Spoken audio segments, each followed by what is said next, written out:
Welcome to Family Peace Initiative's Curriculum Blips. In this podcast, we provide fast and easy resources for facilitators using the FPI suite of curricula to help you prepare before stepping into a group room.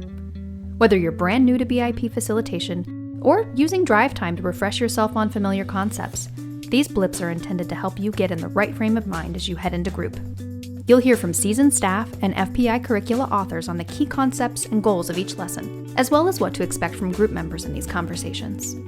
Today, we're closing out the final section in the curriculum on guilt and shame. Steve Halley, co-founder and co-director of the Family Peace Initiative, walks us through the final lessons in this section on listening to shame and shame symbols. Let's hear from Steve.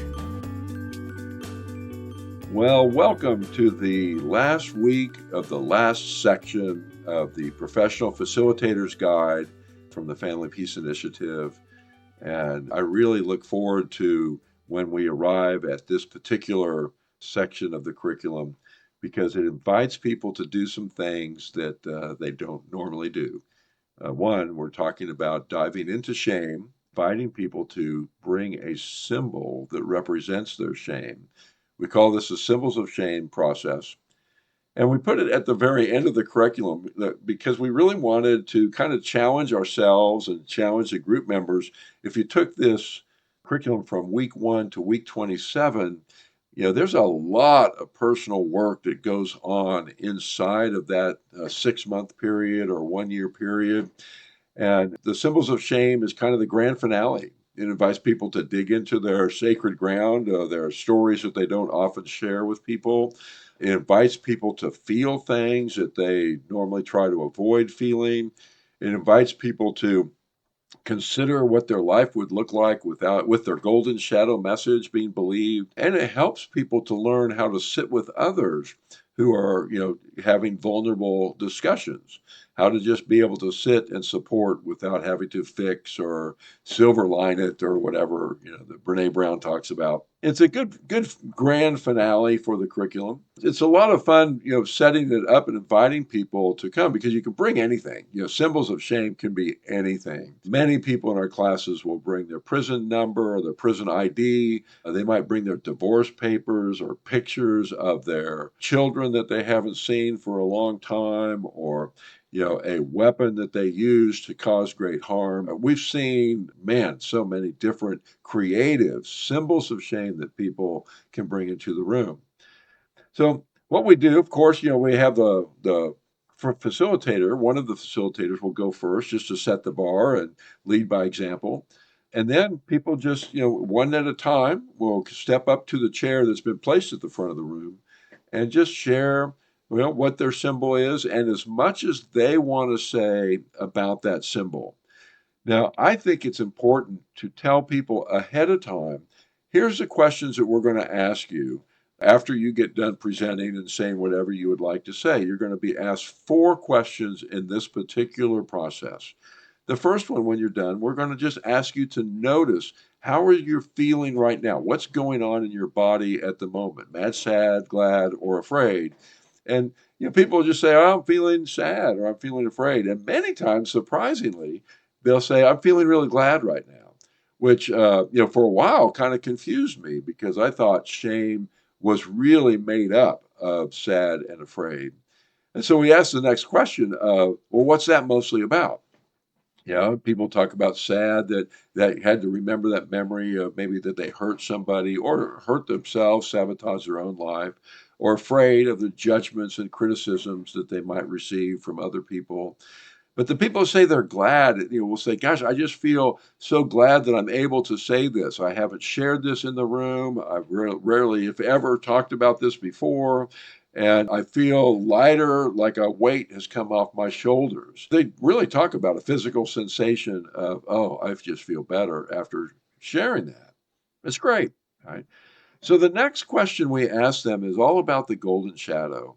We ask them about, what is your golden shadow message? If your shadow message wasn't true, right? If you being worthless or whatever, their shadow message, if that wasn't true, what would be more true? Oh, I'd be worthy. I'd be okay. I'd be valuable. I'd be important. Great. So can you imagine holding the golden shadow of I'm valuable in one hand while you hold your symbol of shame in the other hand, can these two ideas exist in the same space? That's a very important consideration for people who are exploring their symbol of shame. Can I be worthy and still be worthless in my mind, right? What does my golden shadow do with my shame? And have them consider that in a very serious kind of way and feel the sensation. People will talk about the body, the contradiction that their body will experience holding those two pieces together. And then, of course, we end almost every process with, is there anything else you would like to say before we move on? And if people do, want to say something else, then they're welcome to do that. They always get the last word. And then when they're done, we ask them the same questions again. How are you feeling now? What's that mostly about? And is there anything else you would like to say? I just wanted to share one kind of humorous story. We were doing our symbols of shame in group one night, and it was a really good group. And it took longer than we expected, and we didn't get through everybody. And so the next week, we were going to finish up with the 4 or 5 people that were remaining. And this one person who didn't get to go in the first night wasn't able to make it to class the second night. And so he was, he came back 3 weeks later, and we had just moved on. We had moved on to the first week of the first section, back to the Adverse Childhood Experiences study. We were just kind of thinking we were done. Well, a week later, when we're moving into the river of cruelty conversation, he raises his hand and he says, "Hey, I never got to introduce or share my symbol of shame, and I've been carrying my symbol of shame around all this time, expecting to have an opportunity to present it. Can I present it today?" And we were like, "Yes, you're totally welcome to do that." And he shares this symbol of shame that he brought with him was a small brown paper bag of dog shit that he had been carrying around for essentially, 3 or 4 weeks, waiting for the opportunity to share that symbol. And we had forgotten about it and moved on, but he was dedicated to bringing that symbol with him until he got the opportunity to share it. And while it was humorous, it really showed his desire to really explore himself and to be a part of the class. And he was just ready to stop bringing that little paper bag full of dog poop with him to class. And he wanted to, get the presentation over with so he could get rid of that thing. So I want you to know it's a fun class. It's an impactful class. It's a transformative class. And if you can lead by example and create that safe space, you'll just be amazed at what people talk about and how far they will go within their own story and what comes up in the entire room, developing safety and a bond and a camaraderie between the people who are sharing the experience. So you have a great class, and thank you so much for listening, and look forward to putting out some more of these blips down the road. And until then, thanks for everything you do. Best to you.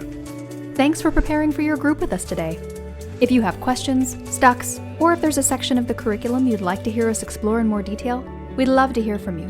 Email us at reception@familypeaceinitiative.com or submit a contact form on our website.